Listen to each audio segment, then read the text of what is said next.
Everything okay? Yeah. So tell me a little bit about what you do. I was reading up on you. Sounds like you have quite the exciting career. I do, and I certainly hope it starts back up again once all this um, uh, virus nastiness is behind us. As you must realize, museums have been hit pretty hard. I'll But bet, yeah. yeah, which is silly because it's actually a very low risk thing to do to go to a museum. They're enormous places, so with massive air handling systems. So, but anyway, yeah, I started a business we wanted to use video games to teach. And so we decided to do these really complex kind of merging of traditional museum exhibits and virtual experiences, video games built from the ground up. One of my partners is one of the most famous video game designers of all time. He is in the Hall of Fame and everything like that. So the first exhibit we did was on dinosaurs, and we ended up creating the largest and most complex restoration of an extinct ecosystem ever created. And people could just go in and explore. It was 2.2 square miles of late Cretaceous Wyoming with artificially intelligent animals with simulated musculoskeletal systems and all these drives, built from the paleontological record. And it's amazing what you can tell, but I could talk about that for hours. And then we went on and did a space exhibit. And so I worked with NASA for 5 years on this space exhibit that simulated a possible future for humanity in space. Not what's happening now, but what could be happening and what needed to be in place for humanity to move out into the solar system. And we simulated these things. Normally when you do a museum exhibit on a moon landing or something, you make a diorama and a paragraph or so of text and you're done. But this, people were actually have to fly the missions. And so it was incredibly complicated. I felt like I was getting punched inside my head, like for 12 hours out of every day, but it was enormously rewarding. It premiered in 2015 at Space Center Houston, which is the NASA Visitor Center for the Johnson Space Center. And it broke all of their records, their attendance records, stretching back to when the facility opened. So, Oh, wow. yeah, it was really great. And so now, when I was doing this exhibit, this was all so detailed. The spaceships in it were co-designed with NASA. The tank volumes and thrust ratios were designed by the same people that landed Curiosity on Mars. And so, it was obvious that there was such a big story here. And I literally now these simulations are more complex than the dinosaur ones. We did 22 miles of the moon, including a 2 mile wide, 1 mile deep crater called Whipple Crater at the moon's North Pole, where it's permanently shadowed and there'd be like huge deposits of ice. And we simulated that using the data directly from the Lunar Reconnaissance Orbiter, from the laser altimeter. So when you were exploring that world, and when I was spending hours and hours in it, and these facilities designed with NASA experts to exploit the resources there, it became really real. And preparing it for a museum exhibit, you prepare it for meeting the public. And when something like that happens, the human interaction with technology, and in this case, simulated reality, produces challenges that you would never come up with on your own. And so the people that would live in this future world just kind of sprung into my head. And that was the motivation to do this series. And so the world in which they live in is basically that world from the museum exhibit, which we spent $1 million to develop. So it's as sci-fi backstories and Bibles go, it's one of the more expensive ones, I think. I'll bet, yeah. And what'd you say was the biggest challenge about doing this? There were quite a few of them. It's technologically it was an absolute first. It's 7 interrelated video games that people move through physically And they got a card, and the exhibit would track their progress, and they would move through each one of these stages. So we had done everything and tested everything in our warehouse, but when we moved it into Space Center Houston's vast hall, where they had like 50 operating Wi-Fi networks, all of a sudden nothing could communicate with anything. And so 8 hours before the exhibition opened, and the 8,000 people that we saw in that one day were to come in, nothing worked. No.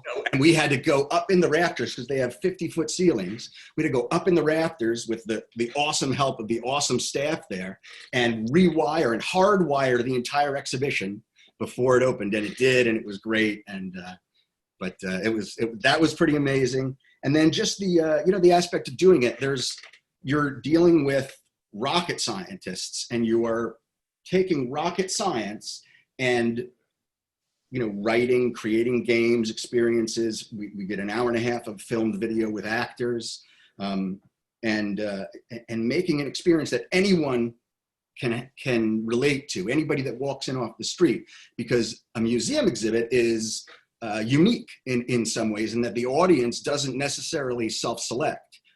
Everything else it does, video games, books, movies. Someone who goes to see that is interested in that in some way.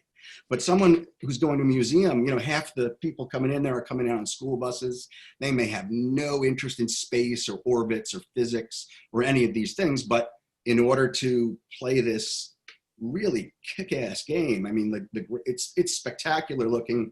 A lot of the clips in the trailer for the book are directly from the simulations, and so in order to do that, you have to communicate that to an audience, that they can learn it, they can demonstrate their learning, and I think that really gave me an enormous advantage in, I think, helping to communicate those ideas in the books to create exciting space action sequences that are based in reality, that really could happen, or are just a little bit of a stretch, to make it, super exciting. But it's all, and it's all really, you can gloss over it, or you can dive deep into it. And I modeled that after like the way that C.S. Forester did his technology in his Horatio Hornblower novels. Those were like about that 18th century sea captain, and he was a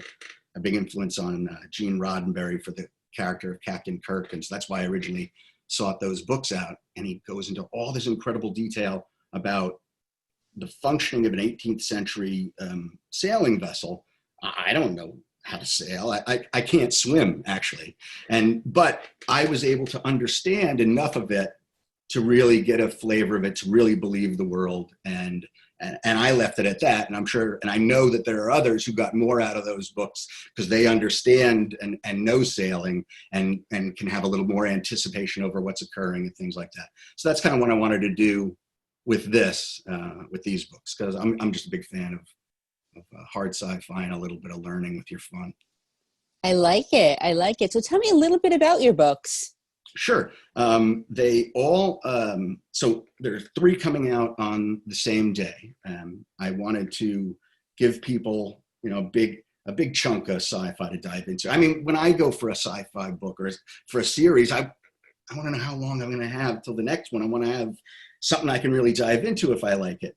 And so I want to know that there's, some volume of material out there. So I wanted to provide that for people, and I wanted to create, wanted to do a job with each one of those books. I wanted to, with that first book, I wanted to focus on the character of Cal, the hero of the books, who's the captain of this Ulysses spacecraft. It's this first spaceship on its way to Jupiter, and they find themselves in the middle of a burgeoning revolution on the asteroid Ceres that deprives them of the fuel that they need to complete their mission.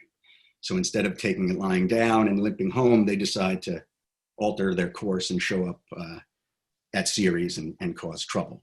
And so that first book is designed to really, give a fun, fast, exciting science fiction action thriller, and develop that world, make you buy it, and know that whatever troubles these characters get into, they're not going to cheat to get out of it.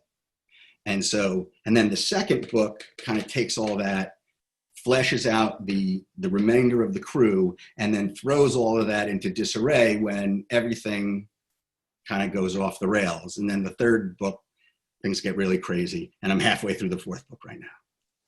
Yes, yes. And I So the idea love, was, oh, I'm sorry, go ahead. I was just saying, I love that all three books are coming out at the same time because it's the same idea as binge watching something. You just Right. binge read, and yeah. Right. Yeah, you want to sink into it, and especially these times, you want an escape, and that's, I hope it's primarily a fun escape, but I think it's going to be a lot to think about. When I was doing that exhibit, and I was looking for a narrative to hang the framework on of this story to take people through each of these exhibitions, I kept coming to this idea of what if in the '60s PBS had done Star Trek instead of NBC. Like, instead of Carl Sagan's Cosmos, it was Carl Sagan's Star Trek. It was a narrative space adventure that had a lot more realistic science and a lot more of a desire to communicate it and an appreciation for it. And so that's what I tried to do with this series. And so with each book, I want to take you from like a grounded science fiction adventure like The Martian to, at the end of the series, Star Trek, with the Federation and a galaxy of alien beings, to take you step by step along the way with this one spaceship crew, and have each one of those turns, earned, because that was just something I always wanted to see, when I was reading things, and like, you have these wonders. Well, how did this? I wonder how that happened. I wondered how this happened. I wonder how they do that. And how do they tell that there's like breathable air on that planet? How do they tell? Exactly, right? But all I can say about this is hapla, victory. Yes, exactly. But you'll find out in these books, because it's actually really cool. It's actually really interesting, and it can become a really neat part of the drama and the story. Yes, and I never thought I would be on an interview where I get to speak Klingon, but there you go. I'm the hugest nerd in the entire universe, and I grew up on the original series. I absolutely love that. It's obviously a big influence on me, as are the great myths of Greek legends, which is where the title and a lot of the character names come from.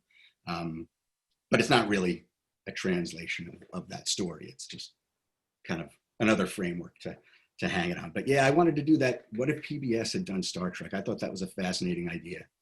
I like it. Yeah, and I'm actually learning Klingon now through Duolingo, just for fun and for the fun of it. No way! That I remember when that dictionary first came out. English dictionary. Oh, that's fantastic. I don't know how much you're going to get to employ that. I will find a way. It's me. I'll find a way. Yeah. Order, at the drive-thru in Klingon. I can learn the swear words and like start cursing my boss out. I think she won't even know, but she's like, what? I'm like, yeah, just learn Klingon and you'll know what I just told you. I had a friend in high school who used to call people he didn't like Klingons.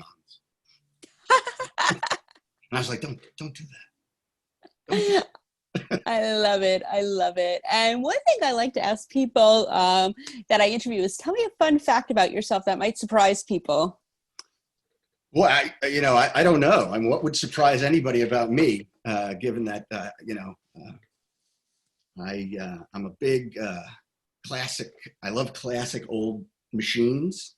Oh, nice. I have a couple really, really old sports cars that I got when they were absolutely worthless, but are now like beautiful old things. And I really enjoy that. I enjoy the relationship that you can have with a complex device like a machine, when they had, when you get a certain amount of moving parts together, I kind of like to imagine it like it's the human brain, when you reach a certain level, you come alive, and I think that a lot of old machines, I think they reach that level and they have personality and character. Nice. Did you ever see the show Toy Makers with Dave Atkin? It's I don't know if it's still on, but it was on History and Discovery. He used to rebuild all the old cars and stuff.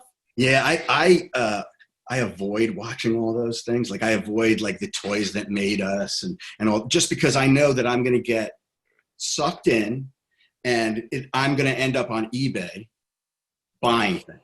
And I just can't do it. You know, I can't do that to myself. Fall down the rabbit hole. Yeah. Yeah. It's why I don't play like 4X video games, you know, the like Civilization and things like that, because it'll be 4:00 in the morning and I'll be like, I have to take over this planet. That's the truth, Doesn't though. matter. I've spent all this time building this economy, and now I can build space battleships. I love it. Sure. I'm the same way with stuff. It's just like, yeah. But since we are a TV site, what are you watching on TV these days? Oh man, I've been giving everything a try, and then I've been hitting back. You know, like I think these days, since the pandemic especially, and people working at home, you have your like background show. Yes. Right, you have your background show, and I have like my go-tos, like stuff that I know really well and that I can listen to and get a different like nuance from it, and just have it in the background and that kind of thing. And then I go into the and then when I can find myself with the attention span, I sit down and I go back and I watch. I just watched The Haunting of Hill House finally. Okay. It's been out forever, but I'm like Buck Rogers with this stuff. You know, like I started writing these books, and now they're coming out, and I'm like, when did the world change? What happened? How did I get so old? You know, so I'm just getting to like stuff that I should have gotten to a long time ago. But that absolutely floored me and is still with me. And I've tried a couple other shows. I've been I've been doing Black Mirror. I've been trying a lot of things. To be quite honest with you, nothing's really sticking with me. I tried, the new Star Trek shows. They didn't really do it for me. Let's see. I tried. I really wanted to like Altered Carbon, and I just couldn't find myself sucked into it. I think like the very nature of the slipping the sleeves, unless I'm mixing the titles up, I think pulled me out of it. Like, well, I'm watching this visual show because I want to follow a particular character, and I know that they're playing the same character moving through bodies, which I didn't quite work. And then I rewatched the first season of Westworld again because I just think it's absolute genius. I'm going to think of like 15 shows that I'm watching, and the great British Baking Show. Yes. Absolutely. That Life on the Spectrum. Did you watch Life on the Spectrum? I haven't, but I heard so much about it. Oh, you will love these people more than you have ever loved anyone in your life that isn't related to you. It is like I've watched it the whole series a couple of times, and I just absolutely love it. It's just like a breath of fresh air. I can't recommend that. Oh, and then I just binge watched it last night. See what I mean about? And I would have really been upset if I didn't mention it because it stars the great Walton Goggins, who I absolutely love. It's called Unicorn. He plays like a widowed dad with two young. Yes, I love that show. Yeah, it's fantastic. He's fantastic. Everybody in that show is fantastic. They're all great. I'm trying to think of what else. But I'm like constantly hunting for like a new background show and like a new primary show. And I hate to say it, like, I don't know what it is also about these terribly scary times, but I'm one of those people that like will devolve into like horror movies and true crime stories when things are horrible. Like, I don't know why I'm doing that, like I'm not one of those people who will watch a pandemic show. Like I didn't go and watch, like, I don't want to watch that. That's happening. Why do I want to watch that? But I will go into like true crime and other like scary things. Oh, and we've been watching The Vow. That's a good one too. It's a really good one. Those people are total scumbags that did that. But I have to say that I am enjoying it in a very different way, just because by virtue of the fact. So R. Peter Keith is a pen name. And I took the pen name to protect NASA, right? NASA, gotcha. With that relationship, they helped us. We can tell everybody in the world that they designed it with us, but they don't ever endorse anything. Understandable. I don't want to give an erroneous impression that they're endorsing these books, even though it came out of that experience. So that Keith is my actual first name. So Okay. I'm watching these shows, and my wife sits there and laughs at me as I'm watching this show on the Vow. You know, that cult leader's guy's name is Keith. So I'm just like, you know, I'm like disassociating and going, yeah, this Keith guy. We all love him. We all pray to Keith. Being with Keith is a religious experience, you know, and I'm just sitting here like, and I'm divorcing my mind from anything but the sound of the words, you know, and I'm going, that's right. I love it. I love it. Bring me my robes. Exactly. Where can we find you on social media, and where can we buy your books, more importantly? Sure, absolutely. I am on Instagram at rpeterkeith. Okay. I'm also on Facebook. You can search for me there, R. Peter Keith, and Amazon.com. I think the paperback should already be available to order or buy this weekend, and then all three of the Kindle versions come out on the 12th. I know Tuesday's the 13th. See, and I'm not normally a superstitious person, and books are normally they come out on a Tuesday, but Tuesday was the 13th, and it's 2020, and I figure why take chances? So I moved it up one day. Understandable. I would have totally done the same thing. It's 2020. Exactly. Well, thank you so much for taking the time today. I truly appreciate you. Thank you very much. This was a lot of fun. It was fun. I hope we can talk again soon. I hope so. Thank you. Have a good one. Too. Bye. Bye.